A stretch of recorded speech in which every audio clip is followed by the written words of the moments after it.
Welcome back to Show and Tell. I'm Billie. This is a podcast about vintage knitting. I sometimes go through the usual routine of finished objects, works in progress, acquisitions. Today, the elephant in the room is this finished object. Let me stand up to show you.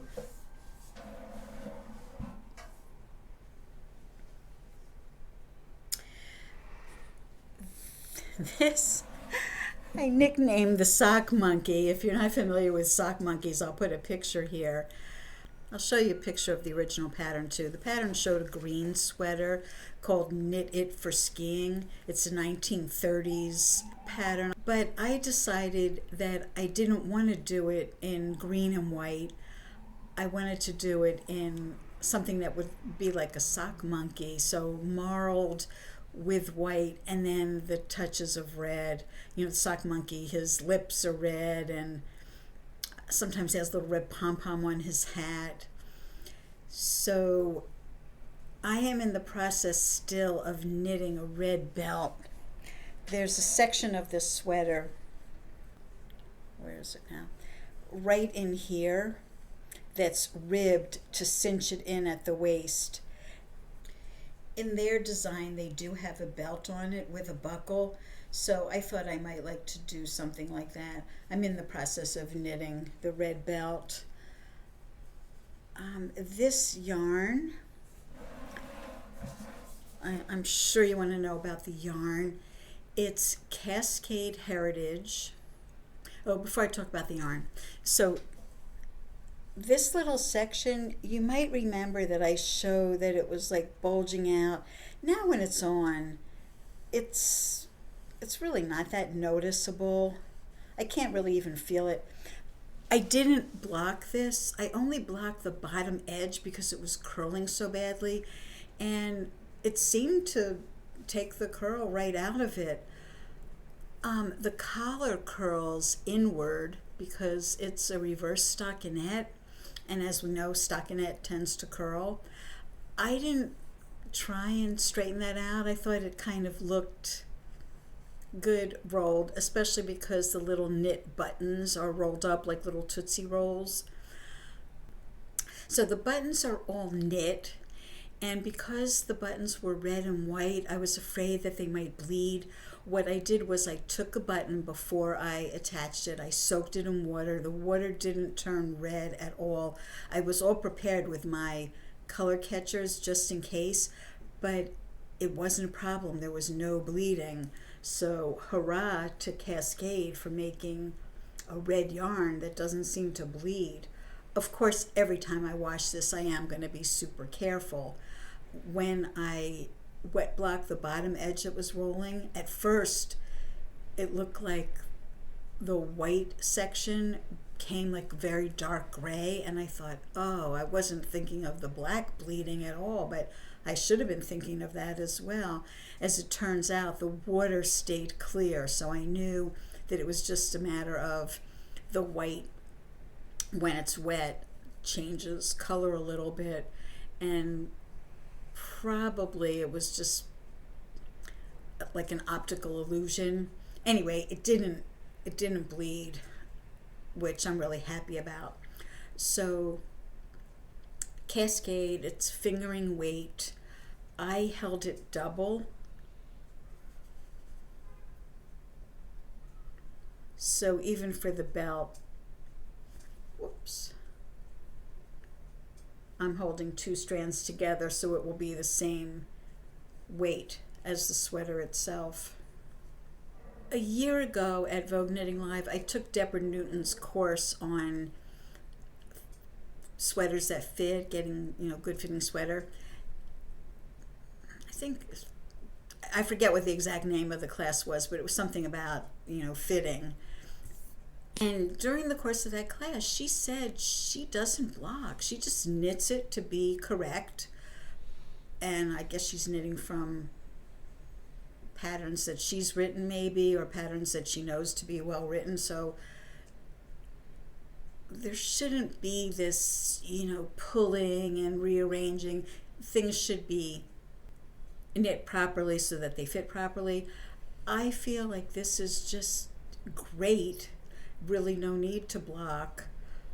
Of course, when I wash it fully after wearing it a while, I will, get the measurements and pin it out. But I thought no need for now. I'm really happy with how it turned out. I had read about trying to get garter stitch transitioning to stockinette, how to get it to not roll. And one of the suggestions was go down a needle size or two. I went down, I think, 3 needle sizes from size 6, which is what I knit most of the sweater on, to size 3, and it was still rolling. But fortunately, in the blocking, it seems to have blocked out. There was a lot of seaming with the sweater, not just the seam up the sleeve and the seam up the sides and sewing in the arm, sewing in the sleeves. But there was more work to be done because these color transitions, the change from the marled to the white and the change from the white to the marled, I had a number of ends inside that had to be woven in. The buttons had red and white strands hanging from them, so there was weaving in on those as well. I spent about a day just assembling it and weaving in ends and trimming them off. Probably more like 2 days, to be honest. But I hope you'll agree with me. It was worth it. I think it's really cute, and it's very cozy. I mean, it's well fitting. Finally, a sweater that I'm reasonably happy with the fit.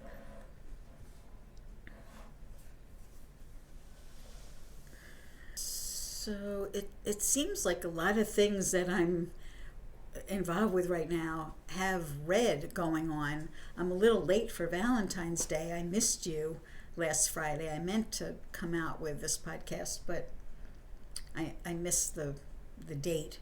So a little bit belated, but this will be some future project. Also Cascade, but this is Cascade Heritage Silk. This one was just Cascade Heritage. Now, in terms of works in progress, you may remember, for the Rink or the Links, I've been working on this off and on for a couple of years now. At first I had knit it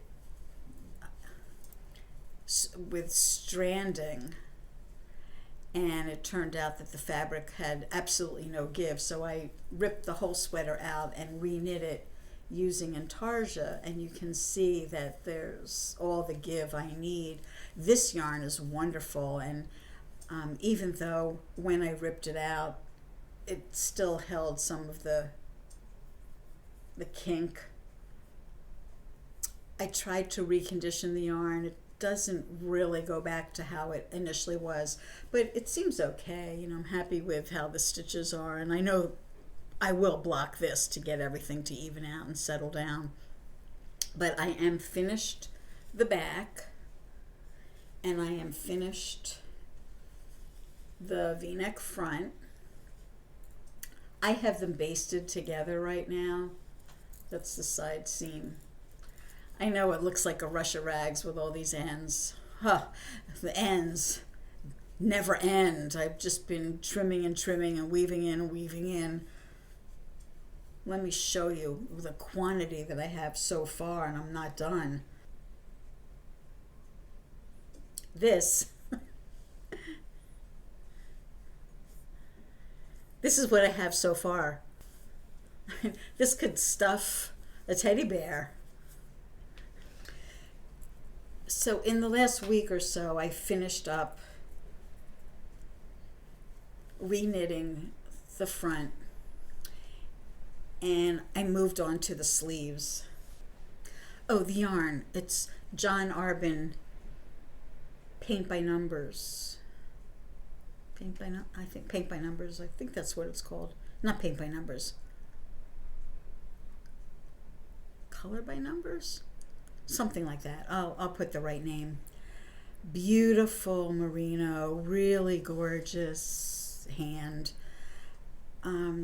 So the sleeves I didn't have to rip out entirely because there was just a solid color ribbing. There's a whole bunch of ribbing, 9 inches for the sleeve. This one, for some reason I had done a provisional cast on initially. I think because I was planning to knit up the sleeve and then do the color work. And if I needed to lengthen the sleeves, then I was going to go back to my provisional cast on and knit more ribbing.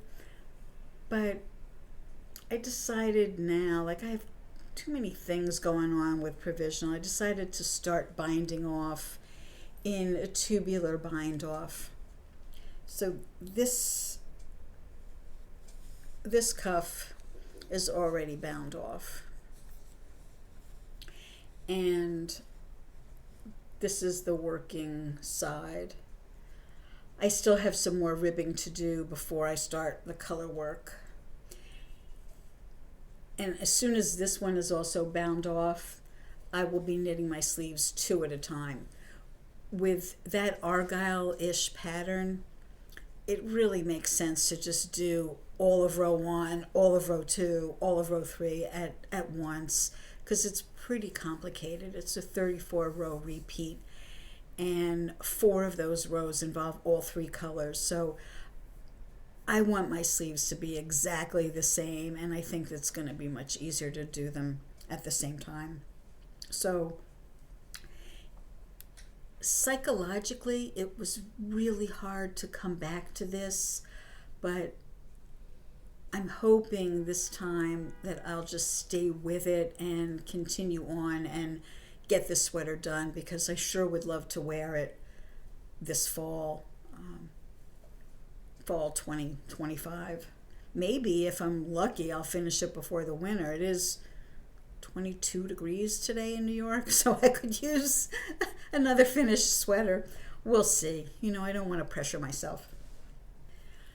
My other work in progress, which is pretty straight knitting. I can take this on the subway with me. And here too, I have both the front and the back going, provisional cast-ons. So here's my ribbing. I think that I've designated this for the back because of the way the color has pooled. I don't think I would like that in the front. So this is my back so far. I haven't worked on that since I last saw you, but I have worked on the front. This is my provisional cast on. I haven't done the ribbing downward yet, but I started to introduce the Art Deco motif in the solid color. So it's going to have another step up in the solid color. But if I have to have pooling, I like this pooling better than the other pooling. And there'll be quite a bit of the solid color, so I think there should be a pretty good balance. This is my subway knitting. I can't do For the Rink or the Links on the Subway because there's too many color changes. I really have to be concentrating and looking at the sequence of steps. There's no chart for that. It's, you know, one little stitch at a time, getting the color right, row by row.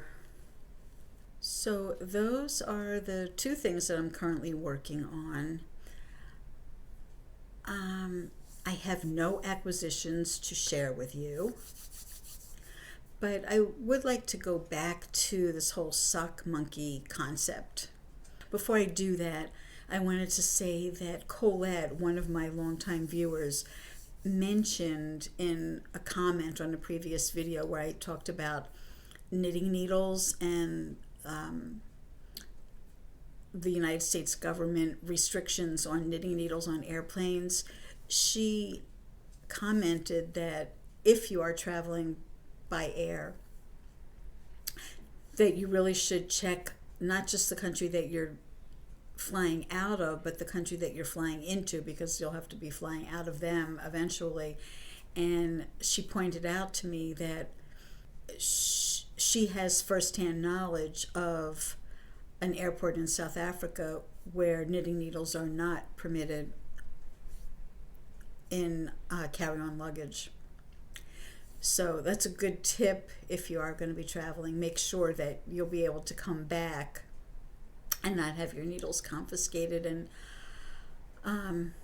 my trick is I wrap them in tin foil and they just go right through. Now, I don't know if somebody on the plane would be like, "Oh, madam, we're very sorry, but even though you made it through security, we can't allow you to be doing that." I don't know. I always say, like, the tip of my pen is just as dangerous as the tip of my needle.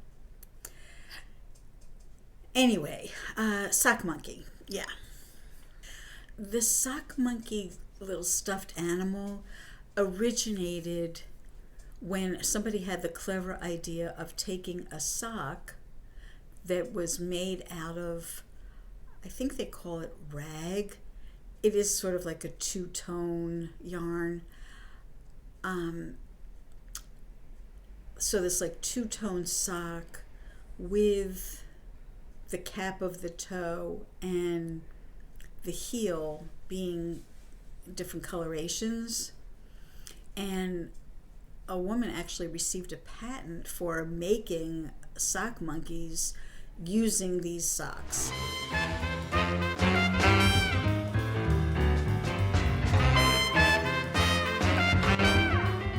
And the socks were made in Rockford, Illinois by a company called, I think, the Nelson Company, using a pair of Nelson red heel Rockford socks and then putting stuffing in it. So I'm going to show you step by step the instructions. I'll put slides here that you can, stop the video and take a look at if you're interested in making a sock monkey, which someday I might, but I wouldn't do it using a sock. I'm just going to knit it from scratch. Don't be looking for that anytime soon. But if you did want to make one from a sock, I'll be showing you those directions.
Also, this Nelson got a patent for a looping machine for making hosiery, which included these socks.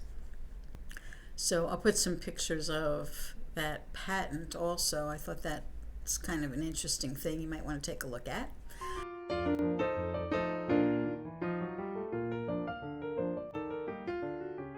And this newspaper clipping that I found from the Register Gazette saying that knitting was an important industry in Rockford. Back in 1904, they had invested nearly $1.5 million, employing 2,000 people. After the company had been started in 1866, when John Nelson and W.W. Burson formed a partnership. for building knitting machines. They were both expert machinists. Each was the owner of valuable patents. They combined their patents and their knowledge, working together for several years until they perfected a practical automatic knitting machine, a circular knitting machine. Oh, it's a whole long article with the history of how this company progressed. The stockholders were all members of the Burson-Emerson families. The Forest City Knitting Company on Catherine Street. If you happen to live in Rockford, I guess you could still find that location. They also had a mitten company. They started with $20,000 to create the Rockford Mitten and Hosiery Company in 1881. John Nelson was the vice president of that company. And then they reorganized, they increased their capital stock to $160,000. And the name was changed to Rockford Mitten and Hosiery Company. It started as the Mitten Company, then it became Mitten and Hosiery. The plant occupied an entire city block, 4 stories high. It had its own electric lighting plant and a sprinkler system for fire. It made its own yarn and its own boxes, and it ran day and night. Wow, they were really into it. Anyway, I'll try and put the article here so you can read the whole thing. Customer satisfaction was always guaranteed. The Nelson Knitting Company was one of the most solid concerns in the city, a rock of strength for the business world, it says. Its orders would stagger a man not used to the magnitude of its dealings, and probably quotations of some orders would pass belief in the lay mind. The plant is on the water power, and that power is utilized largely in the making of its goods. They're sold the breadth of the land and have made the name of Rockford famous over the continent, while some go to foreign lands as well. So these socks evidently were a really big deal. Do any of you have any of these socks from members of your family? It seems like they were made to last. That would be interesting. So that's my little digression for the week. Look for some slides of some interesting things that you can read. I know this was a kind of a short episode, but it takes a long time to come out with finished objects for you. They do take months. So that's the way it goes. That's why be on the lookout for other things in between knitting episodes where I can bring you some other knitters. I hope you've enjoyed seeing this one. I really wasn't keeping you up to date so much with the progress of it, but here it is. FO, yippee. I will see you again when I have more knitting to show you. Ciao for now.